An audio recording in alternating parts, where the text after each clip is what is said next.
Hovering over the skies of a post-Christian society, we have spotted a man with a donut in one hand and rosary beads in another. Child, I'm about to whoop Satan's behind. He is boldly proclaiming truth and reason like no rigid Catholic ever has before. The David L. Gray Show begins now.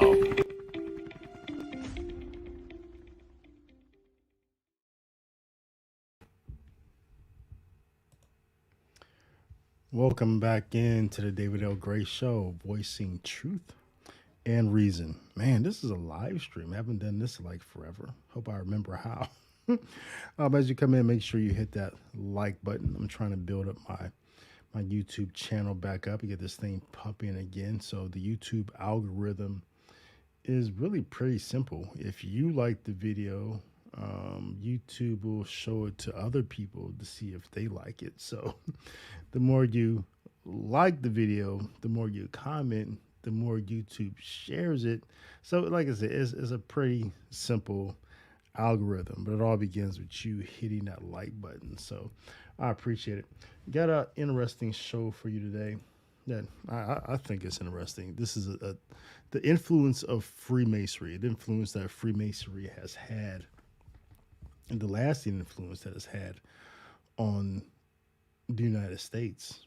So we're going to talk about that in particular in what's called the Greek letter rites. So these are Greek letter fraternities that had either been founded or influenced by Freemasonry. So these are Greek letter organizations, predominantly college, undergraduate, perhaps graduate fraternities that had either been founded or influenced by members who were Freemasons or members who had been heavily influenced by Freemasonry. So we're going to run them down. I think it's like 14 of them. So we're going to run it down. And this is a topic that I've talked about in other places, over at 1 Peter 5. Earlier this year or late last year, I wrote an article called the United States of Freemasonry. And I outlined and I demonstrated and I proved how Freemasonry was a country that was established by Masonic principles. The Declaration of Independence reads is basically a piece of Masonic literature. It's a genre of Masonic literature, the Declaration of Independence. So up and down, there's clear evidence that the United States was founded by Masonic principles. I don't think there should be any question to the fact. So if you want more details about that, go over 1 Peter 5, check out my essay there, The United States of Freemasonry. Also talk about the subject, obviously, in my book, The Catholic Catechism on Freemasonry. I'll talk about it in there. And find out more information about that, just hop over to my website, davidlgray.info. Click on Freemasonry. You'll see everything I've ever written about that. You'll see my 16 piece lecture course on the subject of Freemasonry from a Catholic perspective. You pretty much see everything. So just go to davidlgray.info. It's the one jump off site where you can see everything that I've written on this topic. But I think it's interesting. I think I want to preface the whole subject like this. I'll say that from 1717, the reorganization of Freemasonry as we know it today, until 1917, aside from Protestantism, which comes online about 1517, aside from Protestantism, Freemasonry probably has the most penetrating influence of any organization, probably in the last, 2,000 years. I mean, is that influential? It's just the footprints, the traces, the seeds that it leaves throughout institutions throughout the Western Hemisphere. It influences so many institutions, and its impact is so lasting and deep that we still can look at the subject that we're going to talk about today and say, hey, man, these guys just left their seeds everywhere, and we have to see how, what impact that has. So Freemasonry influences institutions, whereas Protestantism influences culture and institutions. So Freemasonry isn't as penetrating as, say, Protestantism is, because Freemasonry is elitist, it's private, everyone doesn't belong. Anyone can become a Protestant, right? It's just easy access. So Protestantism really influences culture and institutions. That's why it's so penetrating. That's why it has destroyed societies, right? Altogether, just wholesale.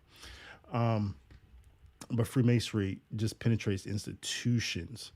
So from 1717 to the Communist Revolution with the Bolsheviks in Russia, Freemasonry just has this 200-year reign of where it's just like influencing institution after institution, country after country, founding document after founding document. And then after that, after 1717, it really starts to wane its influence, for a number of reasons. Number one, because the influence of communism. Communism hates Freemasonry, aside from probably Cuba. That's the only place where they kind of get along well. But largely, communists hate Freemasonry because Freemasonry is it views it as a threat for the obvious reasons, right? It views it as an export. It views it as an organization that meets in secret. It basically, it views Freemasonry as a threat for the same reason that the Catholic Church is, because communism has its own God, the state, right? And so it looks at Freemasonry. Freemasons have their own God, all right? They have their own moral laws. So it's two competing organizations which just cannot get along together well. So everywhere that communism comes online, Freemasons are either exiled, sometimes killed, right? So this is why you see in places like in Nazi, and I talk about this in another essay that I wrote over at 1 Peter 5. What was the name of that article? It was called 300 Years of Masonic Infiltration. I talk about it at some particular points in time, Catholics and Freemasons found some common ground because the enemy of your enemy is my friend type of thing.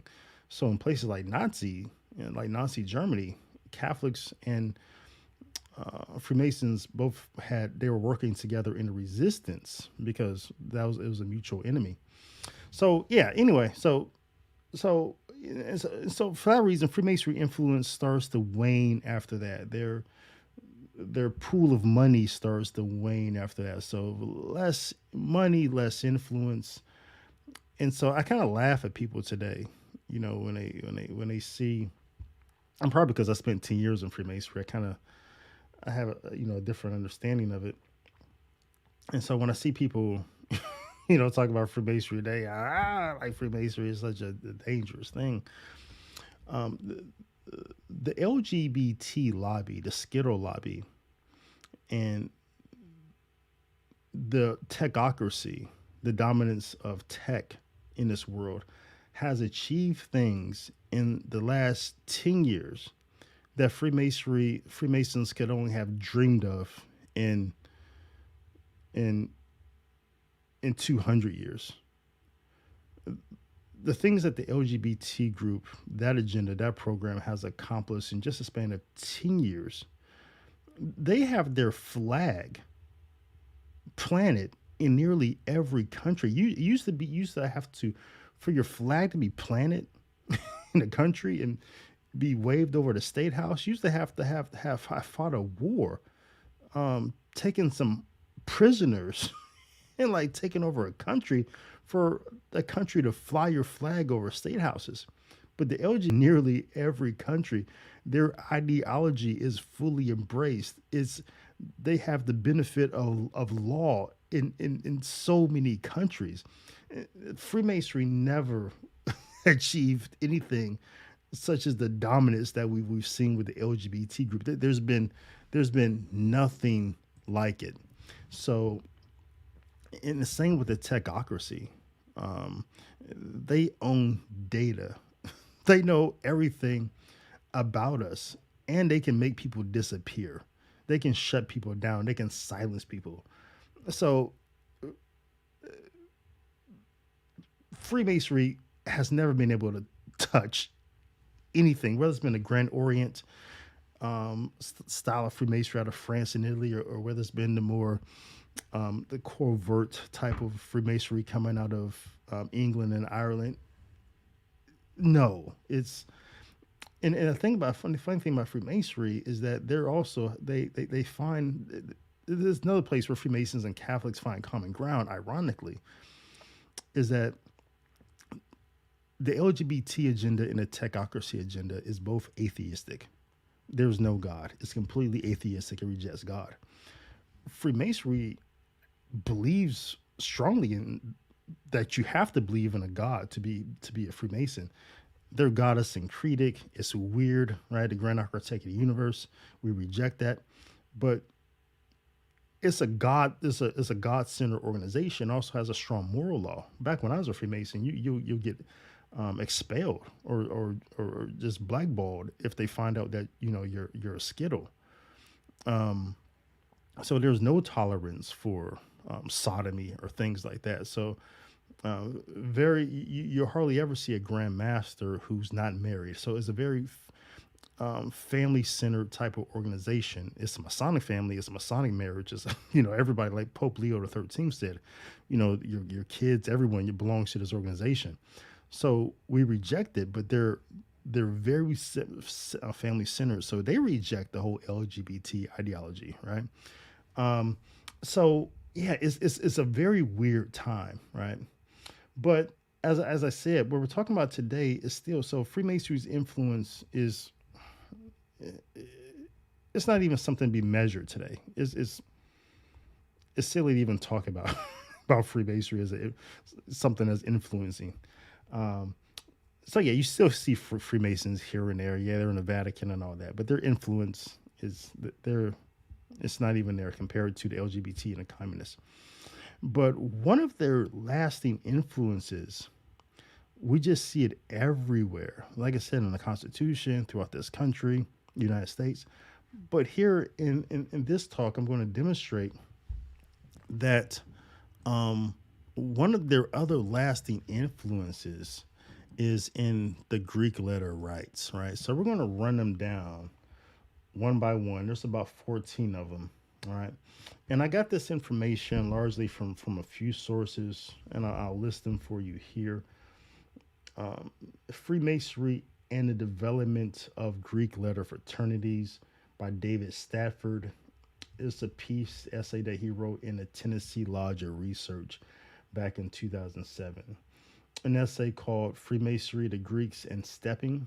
It was published in the National Conference on Stepping back in 2001 by David Mershon and Paul Rich. Also an essay entitled The Greek Letter Rites.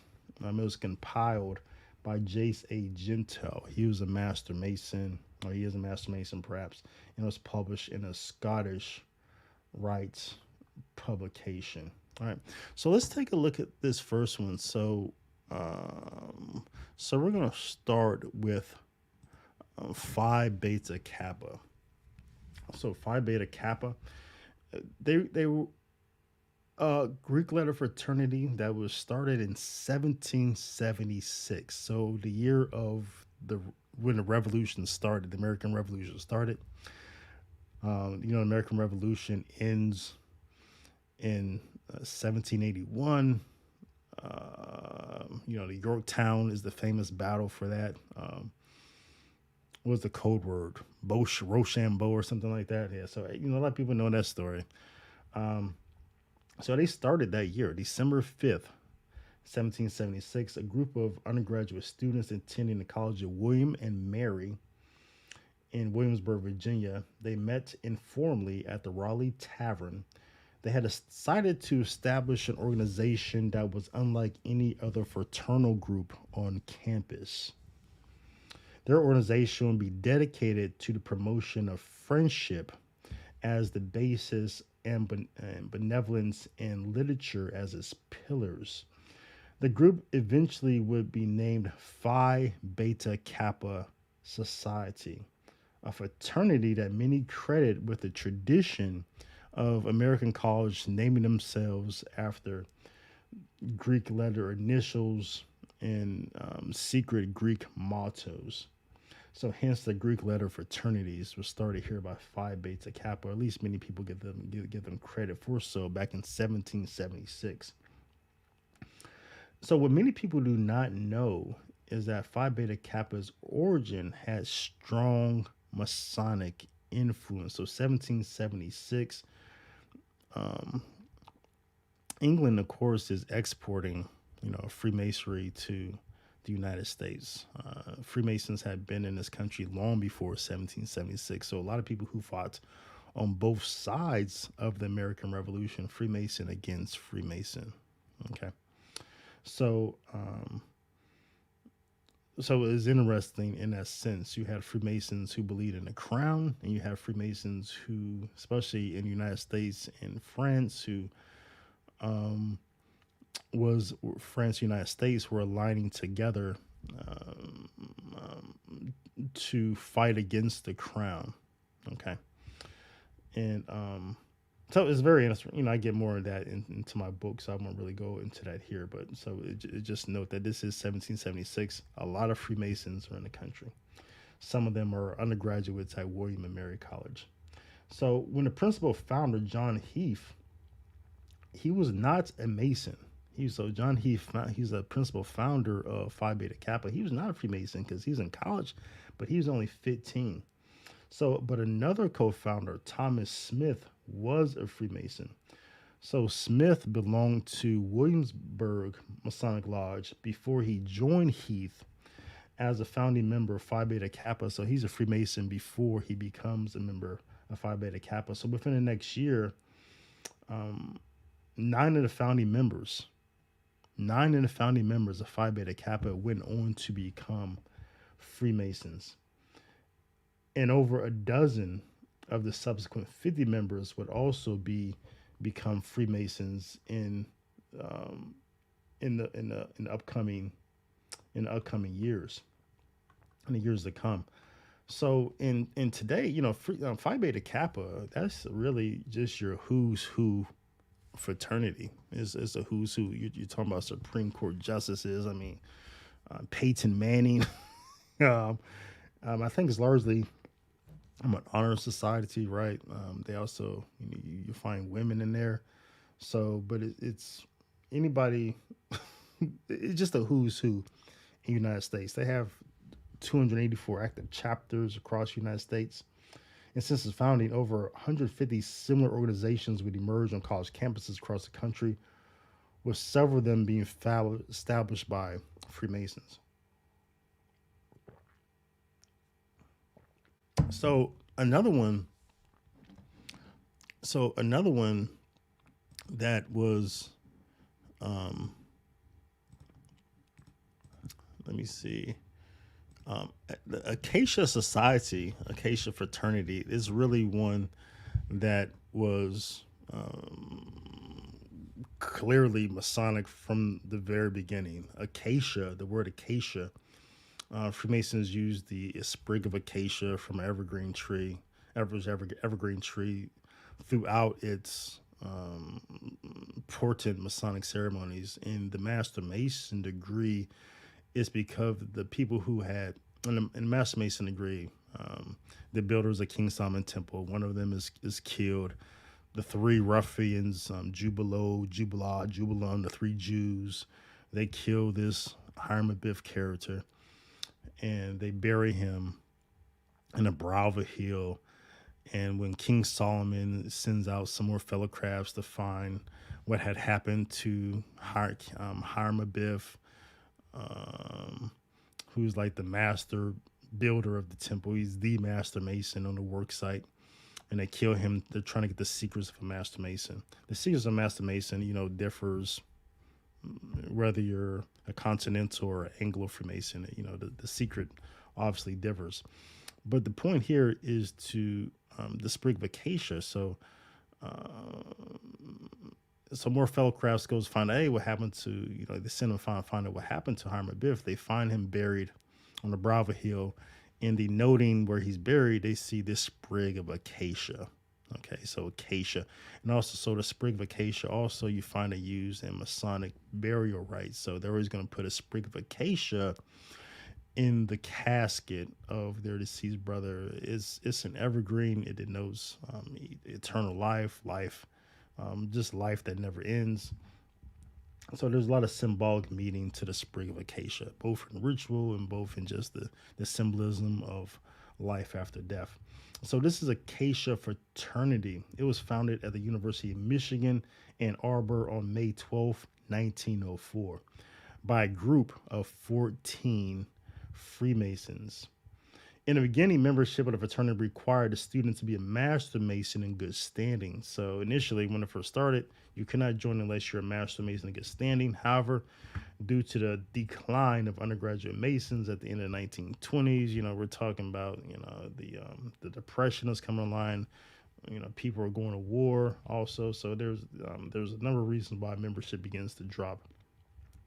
The fraternity began to they dropped their master mason requirement in 1931 and then completely removed it in 1933. But the fraternity continues to use several Masonic symbols throughout its operation today, namely, again, the sprig of acacia, which from Acacia Fraternity perspective, they say it reminds Masons of the part of man that survives the grave. So his everlasting soul. Today, the Acacia Fraternity has 40 active undergraduate chapters throughout North America. So that's Acacia Fraternity.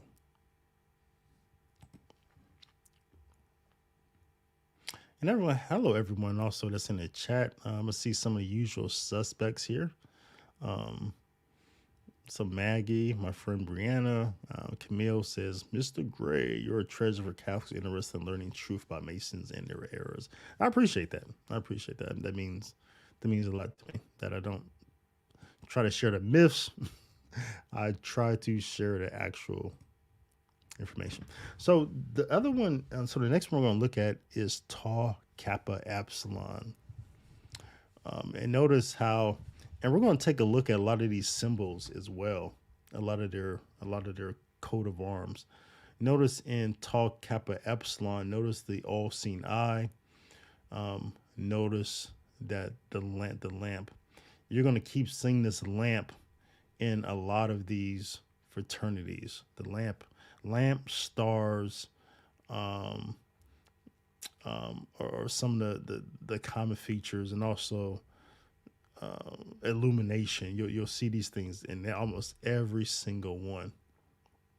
So this is taught, and also notice their slogan. Their slogan is "Better Men for a Better World," which is very similar to the Freemasons, whose unofficial motto is making good men better, right? So making good men better, Tab Lassance, and better men for a better world. So very similar. So much like the Acacia Fraternity, Sigma Mu was also founded as an undergraduate Masonic organization. In March of 1935, 3 Knights Templar Freemasons, so these are high-ranking Freemasons. I wouldn't say high-ranking, they're Freemasons who had went on to into the York Rite, and they became Knights Templar, which is the highest house in the York Rite. So these are accomplished Freemasons. So they founded Sigma Mu Fraternity on Tri-State University campus. Originally, like Acacia, Sigma Mu was only for undergraduate Freemasons in good standing. However, again, with the Great Depression, they dropped that requirement, and eventually caused most of Sigma Mu's chapter, because of declining membership, they were absorbed into Tau Kappa Epsilon in the early 1930s. Coincidentally, the author here in the Scottish Rite essay says Tau Kappa Epsilon was also founded by Freemasons. So these two organizations, Tau Sigma Mu and Tau Kappa, who merged in the 1930s, they're both founded by Freemasons, so they have a lot in common. So it was C. Roy Addison who's a Freemason who started Tau Kappa. So today, Tau Kappa has 268 members and 251 active college campuses. In 1940, another Freemason named Clyde E. Shaw, he attempted to revive Sigma Mu Sigma, and that iteration lasted until 1952 when the organization merged again with another one, Sigma Alpha Chi, or Square and Compass Fraternity. So, when I was reading this, I thought it was interesting because when I was becoming a Freemason back, man, I had to be 30 years ago, back in 1991. When I was becoming a Freemason, we had to do like what's that called? Charity work. So to do charity work, we couldn't do it under the auspices of some sort of Masonic lodge because we weren't Freemasons. So the group of guys who I was coming in with, I think it was maybe 8 of us. We had to do community service, and we did it under the auspices of some club that was called the Square and Compass Club. So anytime you see the Square and Compass Club, and there was a lot of them, they're talking about Freemasons. So in the next one we're going to take a look at is Kappa Sigma Fraternity. And so originally Kappa Sigma was originally also called Square and Compass Fraternity. And so it was started in Lexington, Virginia in 1817. So very old, by members of the Washington and Lee Masonic clubs. Since many of its original members were also members of other Greek organizations, the group could not affiliate with other Masonic fraternities such as Acacia. So some of the members that started this one were, they were already members of organizations, so they couldn't join Acacia, right? So they started a new one.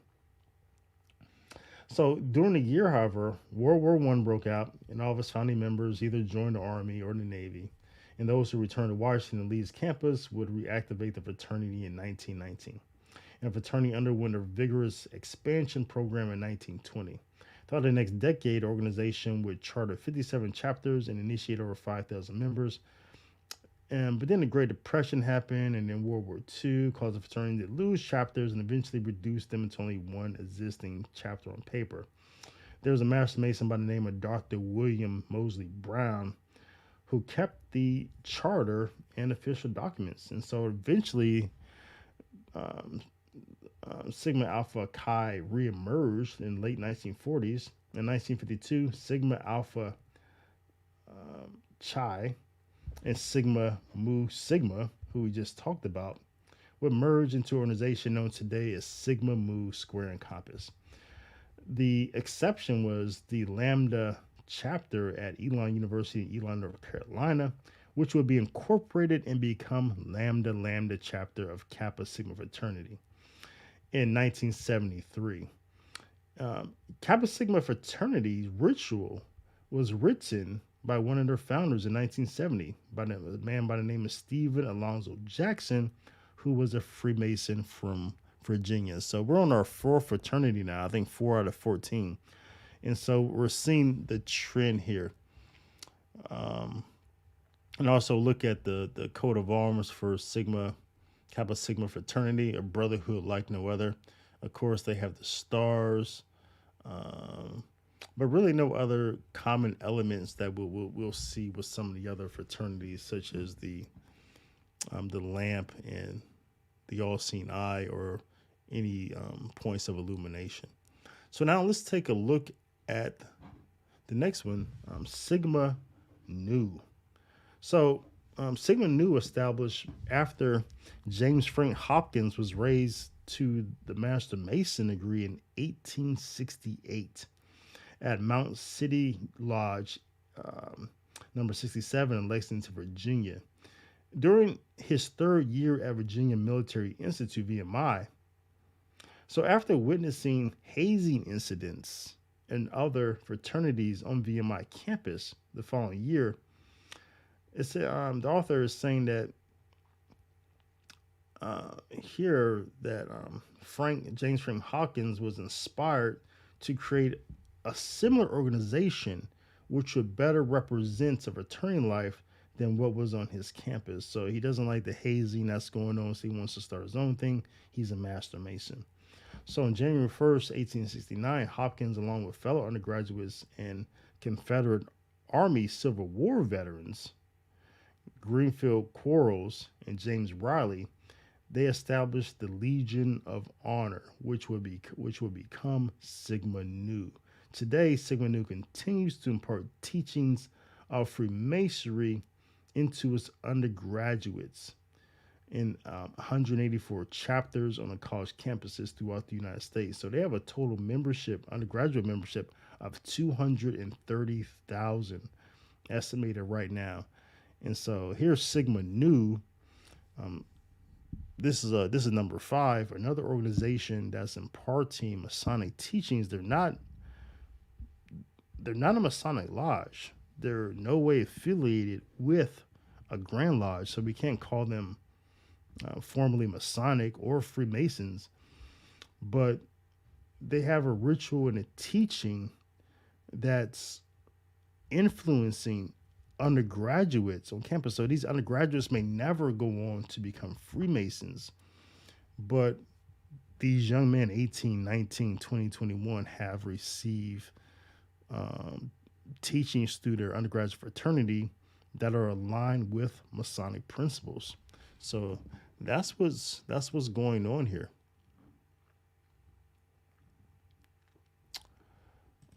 In this one, like Brandon says, yeah, a lot of these had a lot of similar things. So let's take a quick look at their shield. I think I may have a note on theirs because it looks kind of complicated. So this is Sigma Nu. I don't have one on them. But you see at the top of their coat of arms, there seems to be some sort of illumination there, right? We see the swords cross. That's a common feature in a lot of these fraternities. It typically always represents, defense and protection and things like that. So that's Sigma Nu. Let's get to the 6th one. This is Kappa Alpha. So this is Kappa Alpha. Urson says, still a member? No, I haven't been a member since 2006. Brenda says, so I'm understanding correctly, most of these started by Freemasons or is it arm? So so none of them are like an arm of Freemasons, of any sort of Masonic Grand Lodge. They're just all started, either founded by or influenced by Freemasons and Freemasonry. I think most of them, I think there's only 2 here. I think maybe one I'm going to go over that the founding member was not a Freemason at all, but he knew a lot about Freemasonry. He just tried to put it into like the fraternity's ritual.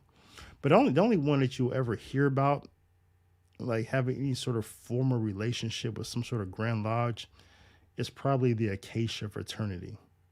That's probably it. Because remember that all of these organizations, I think, that we're going to go over, a lot of them, like we just talked about, started off saying that you can only be a Master Mason to join, but something happened along the way so that their membership isn't exclusively Master Masons anymore. So therefore they cannot be properly called Masonic organizations if you have non-Freemasons in them. Yet the rituals, the initiation rituals and the principles of these organizations are still communicating Masonic principles. So it's kind of like becoming, getting Masonic knowledge without ever becoming a Freemason. So you're just teaching what Freemasonry teaches to young men, outside of the structure of the Masonic Lodge. So it's really like a real nefarious way to keep promoting Masonic teachings out of Freemasonry. So it's really weird. And it kind of also skirts, as Catholics, we know the prohibition from the popes and from the canon law that you cannot be a Freemason, right? And there's only been, I think, three organizations that the church has prohibited. It was of course, the Freemasons. It was, and that was in 1738. And then I think sometime in the 40s, they said we cannot be members of the Carbonari, which was like a secret society. A lot of Freemasons belonged to, but was not a Masonic organization. And then there was in 40 something, they said the church taught that you cannot become communist, right? So the Catholic Church never says you cannot become a member of a Greek legal organization, but it does say you cannot become a member of an organization that plots against the church. So it's interesting that these fraternities come along and are able to get people to be members, and yet the Catholic Church, they're kind of, it's kind of like, what do you call that?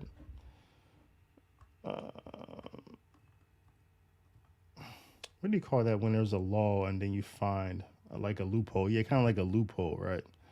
So, and then a lot of young men are just not really aware of what these organizations are teaching until they become a member of these organizations. So they're being fed all these Masonic principles and all these Masonic teachings, just completely unaware. And then it's also affecting them. It's also affecting the campus.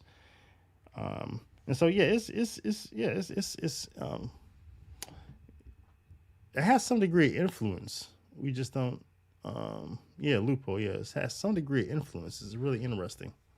Another one of them is here, Kappa Alpha. You see, you're looking at their crest. You see the sun rays. You see the illumination, right?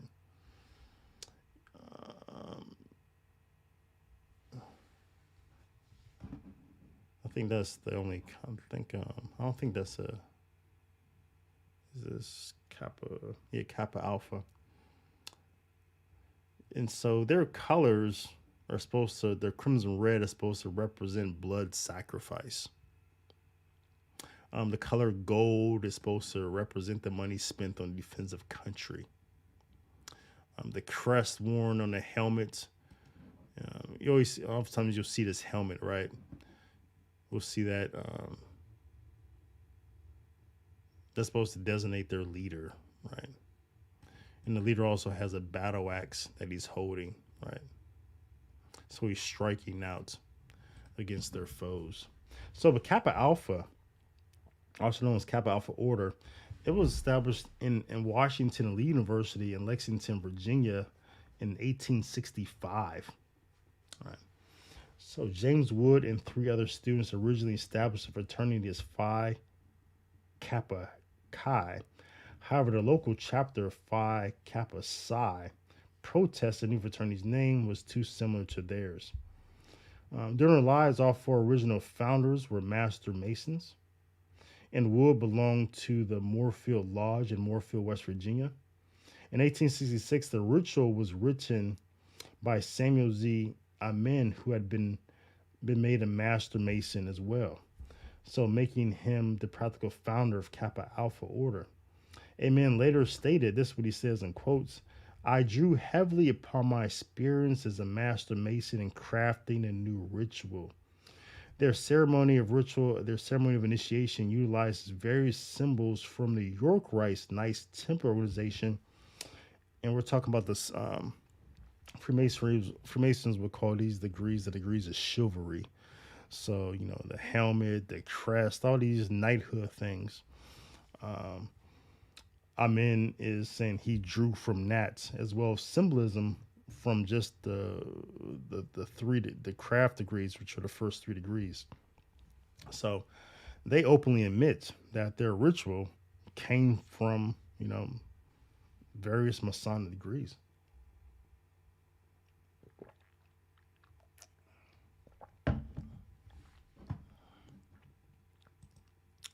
And then the next one,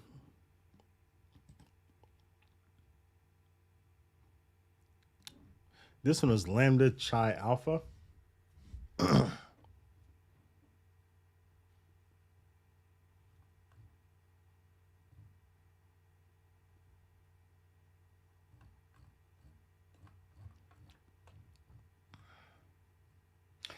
Lambda Chi Alpha was founded on the campus of Boston University by Warren Cole and a group of fellow undergraduates in November 1909.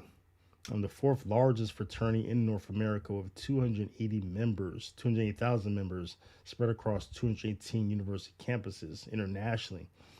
The founder, Cole, was a 50-year member of Pioneer Lodge, so he's an old guy.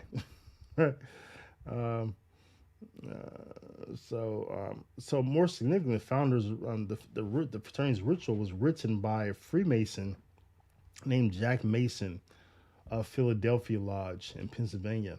His goal was to improve the organization's ritual practices while instilling various Masonic lessons throughout their ceremony, including familiar symbols like the compass, light, and similar degree structure to that of traditional Blue Lodges. So here, Lambda Chi Alpha is very interesting. So not only founded by a Freemason, but their ritual also written intentionally by a Freemason. So as we look at the coat of arms, we see the lamp, a common feature. We see a crescent and a cross.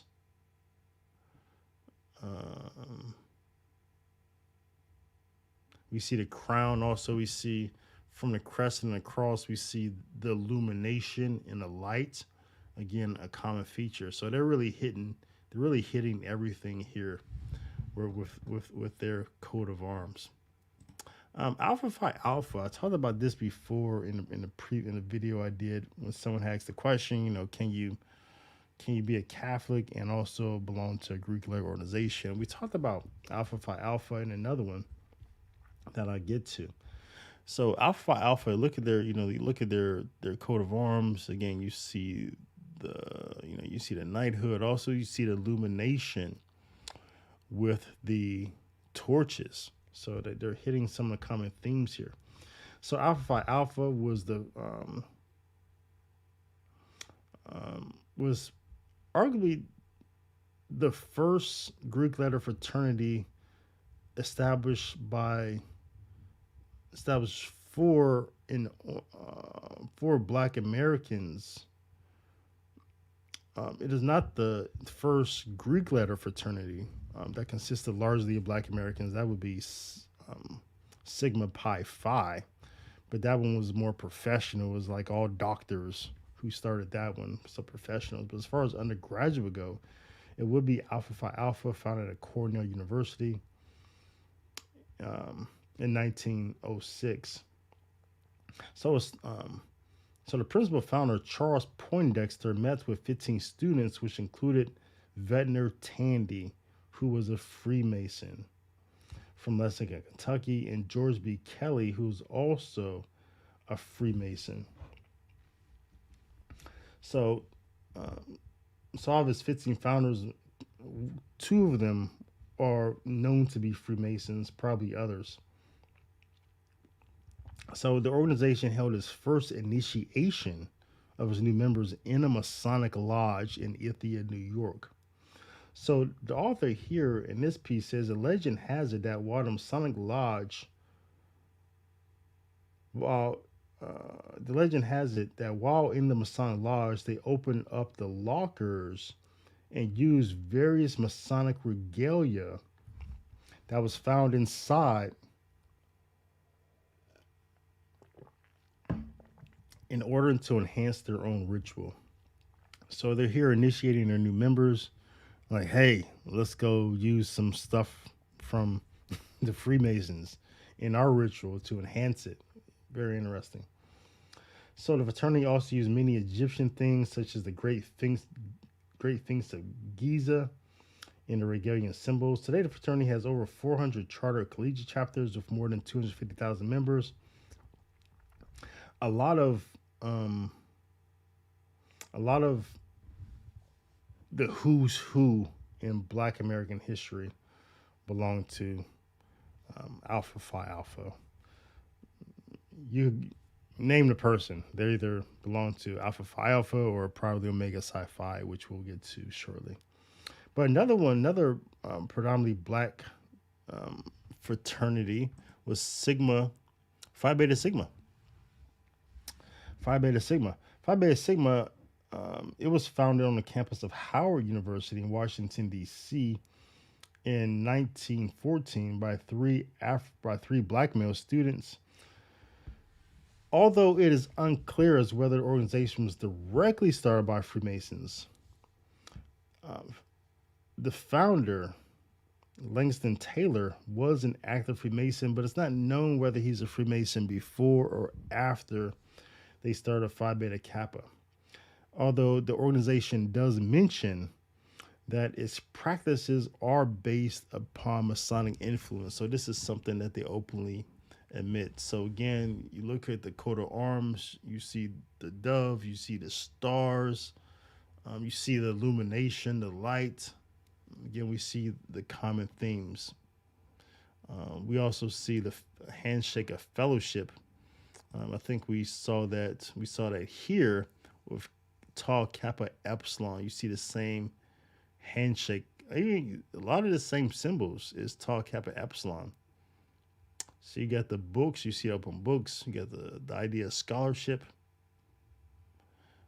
And so a lot of the similar things by these organizations that's influenced by Freemasonry.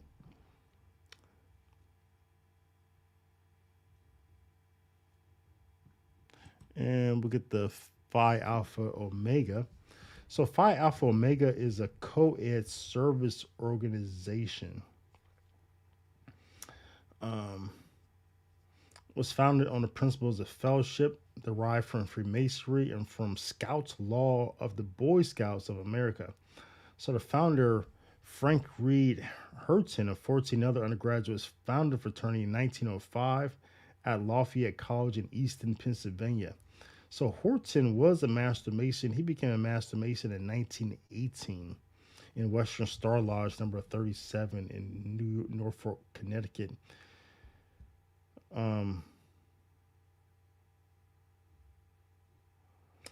So his influence is his experience from Freemasonry, the things he learned there is also things he learned from scouting, inspired him to start Alpha Phi Omega.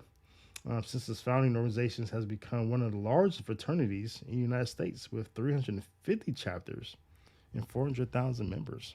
So, and then we come to Omega Psi Phi, the fraternity that I joined when I was a young man. So this fraternity had three founders and had founded at Howard University. Its founders were Just, Love, Cooper, and Coleman. And it was Edgar Amos Love, who was a Prince Hall Freemason. He belonged to Corinthian Lodge, number 68 in Washington, D.C. And now it has 250 chapters across the world. And again, some of the just who's who in Black American history. People like Bill Cosby, Langston Hughes, Jesse Jackson Sr., Shaquille O'Neal, Michael Jordan, Jalen Hurts of Philadelphia. So just a lot of the who's who. But also another one, again, looking at the crest, you see the swords, you see the shield, you see the lamp, you see the star, common features of these Masonic, these organizations that has some Masonic influence. And then we come to Alpha Tau Omega. I'm looking at their crest. Again, we see the stars. We don't see a whole lot here with them.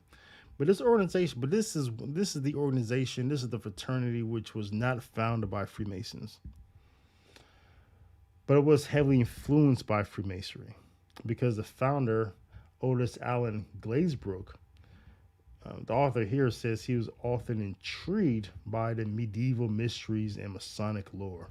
So like Sigma Nu fraternity also was founded on the campus of Virginia Military Institute in 1865. Now the organization has 250 chartered chapters with over 250,000 members across the United States. And then we come to Delta Tau Delta. So Delta Tau Delta was again, oh, and this shield right here is just like all over the place. I looked at this coat of arms, I was like, come on, man. You got the all-seeing eye. You got the stars, and then you got the other star. You got the rope, like you're gonna use in Masonic ceremonies and the 3 degrees, the cable toe. You got that there. In the red one on top, you got the whole square, right? You got the 90-degree square. In the green one, you got the harp, which in the fellowcraft degree,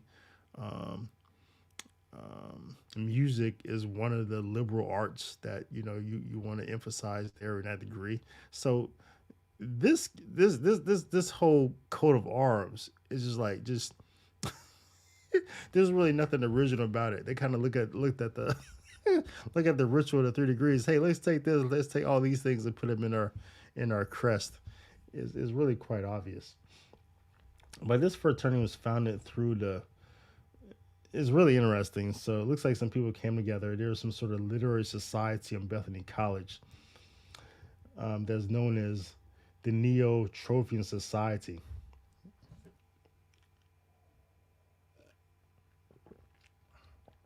And so the students met, it looks like, in this organization to take control of this organization. They took control of it in 1858.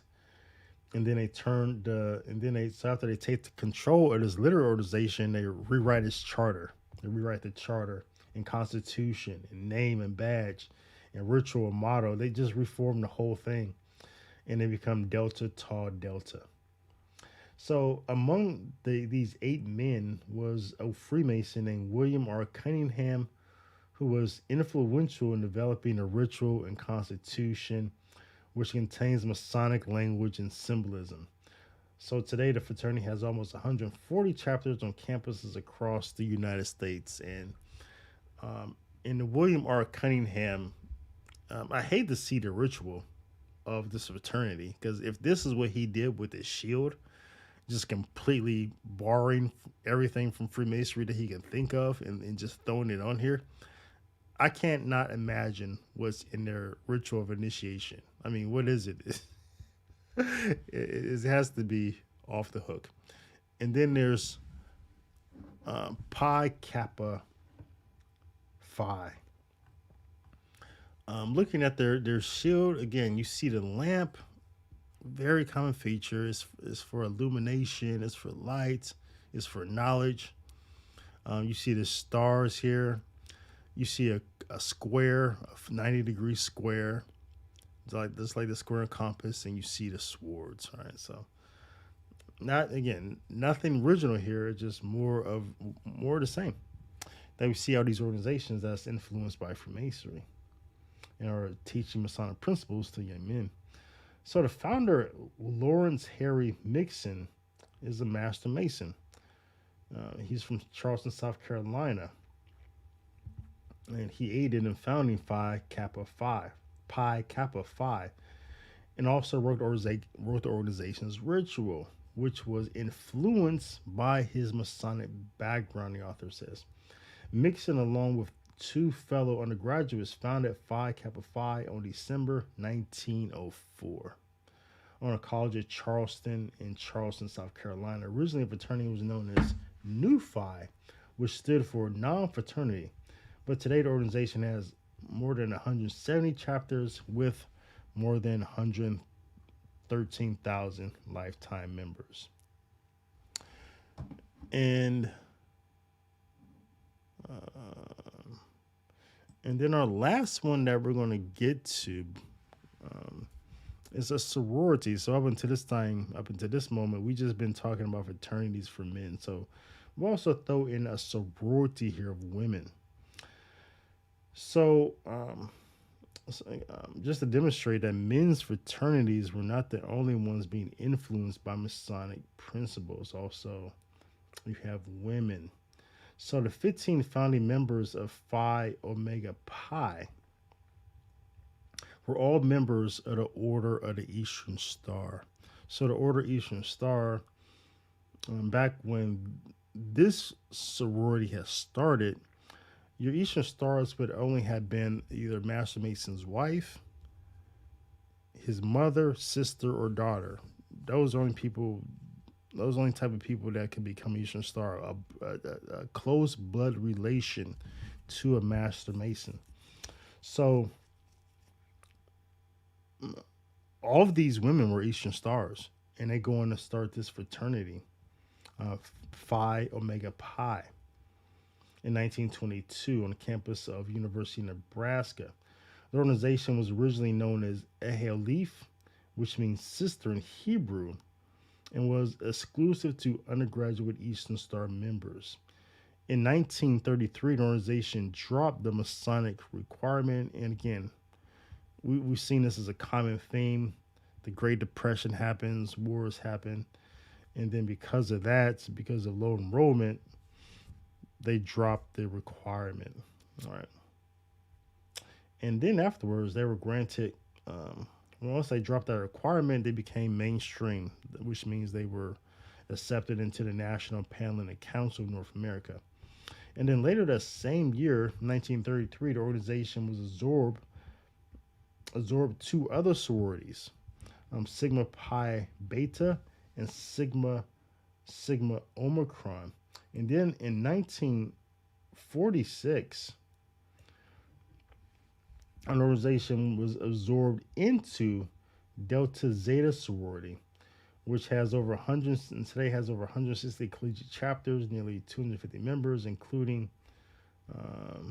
and which makes it the third largest sorority in the United States. So the third largest sorority in the United States, started by Eastern Stars. Of course, it's getting absorbed. We don't know what their ritual looks like. Looking at their coat of arms, you know, we do see the lamp. We do see the open book, and on top, it looks like a square. On top, looks like a square. So these are just, so we really just covered 14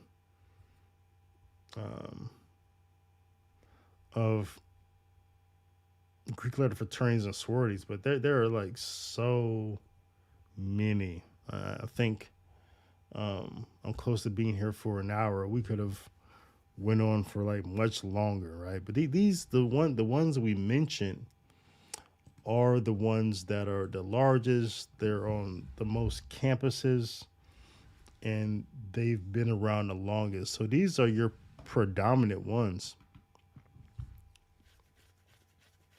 And then Brianna says, I wonder how many join them signed Templar after these fraternities. That'd be yeah, I would be interested to know that. And that's a good point, because these organizations aren't like Masonic youth groups. They're not like the Pythagoreans or Job's Daughters or Rainbow Girls, where they're grooming those teenagers and younger people to eventually take that next step to become an Eastern Star, take that next step to become a Master Mason, and they give them some incentive to do so. Like in some places, your Order of Demolay, whereas, you know, typically you have to be 18 to become a Master Mason, or 21. In some jurisdictions, if you're a member of the Demolay, a youth group, they say, oh, you can join at 18 or 17. So there's always some incentive there for them to become a Master Mason. But so, yeah, I wonder what, with no incentive in place with the college fraternity, maybe for most of them, I wonder how many do go on and join. How many actually know like what they're learning is based upon Masonic influence? Like, how do they, when they're learning these principles, whatever they are, how many of them know that that's like influence from Freemasonry? So yeah, it's really, really interesting. So, all right, that's the end of the show. Been here for an hour. Appreciate everyone here for the live and everyone who coming in for listening to recording later. Again, please hit that like button. I appreciate it. And I will see you next week. But until then, and until next time, blessings and shalom to you and to yours. Love you all. See you next time.